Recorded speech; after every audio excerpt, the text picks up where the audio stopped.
নির্বাচনকে সামনে রেখে দেশে ২০টির মতো বাণিজ্যিক ব্যাংক সাইবার হামলার ঝুঁকিতে রয়েছে।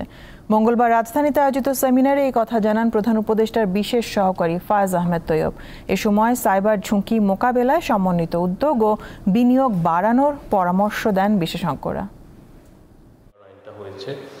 মঙ্গলবার cyber security in financial sector of Bangladesh securing the digital future শীর্ষক সেমিনার আয়োজন করে ডাক, টেলিযোগাযোগ ও তথ্য প্রযুক্তি মন্ত্রণালয়। দেশের ব্যাংক ও আর্থিক প্রতিষ্ঠানের শীর্ষ নির্বাহী ও প্রযুক্তিবিদরা এতে অংশ নেন। নতুন আইনে এই বিধিনিষেধগুলো তুলে দেওয়া হয়েছে।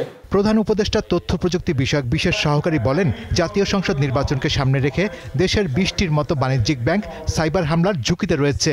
স্পেসে ব্যাংকগুলোর পারফরমেন্স কি সেটা যদি দেখি তাহলে আমরা দেখতে পাই যে প্রায় ১৭ থেকে ২০টার মতো ব্যাংক আছে যে are highly under performing in terms of cyber defence. সেমিনারে প্রযুক্তি বিশেষজ্ঞরা জানান, সংগঠিত সাইবার হামলার শতকরা ৪ থেকে ১০ ভাগ ক্ষেত্রে ব্যাংক কর্মকর্তাদের দায় রয়েছে। প্রবলেমটা ব্যাংকের যে ২ লক্ষ এমপ্লয়ি আছে, আমাদের মধ্যে একটা বড় ধরনের প্রবলেম, যেটা আমি প্রথমেই বললাম যে 97% ক্ষেত্রে মানুষ দায়ী। আমাদের নির্বাচনে এআই প্রযুক্তির প্রচুর ব্যবহার হবে, আমরা জানি না বড় ধরনের থ্রেট কিন্তু এগিয়ে আসছে। আমাদের এই সেক্টরের সকলকে কিন্তু আমাদের প্রস্তুতি নিতে হবে।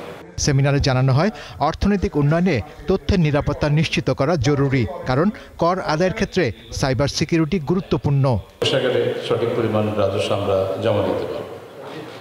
সেই হিসেবে ফাইন্যান্সিয়াল সেক্টরে ডিজিটাইজেশন এবং এর যে সাইবার সিকিউরিটিটা খুবই ইম্পর্টেন্ট। যে কোনো মোবাইল অপারেটর তাহলে সে আমাকে, সে যে দুর্বিসন্ধিমূলক হয় এবং লোভী হয়, সেটা হ্যাক করার জন্য আমার বেতন কত সারা পৃথিবীর লোক জানছে।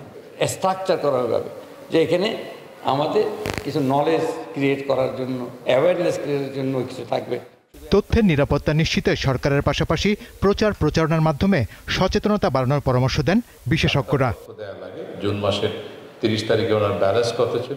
শাহরিয়ার ইমন, দীপ্ত সংবাদ, ঢাকা।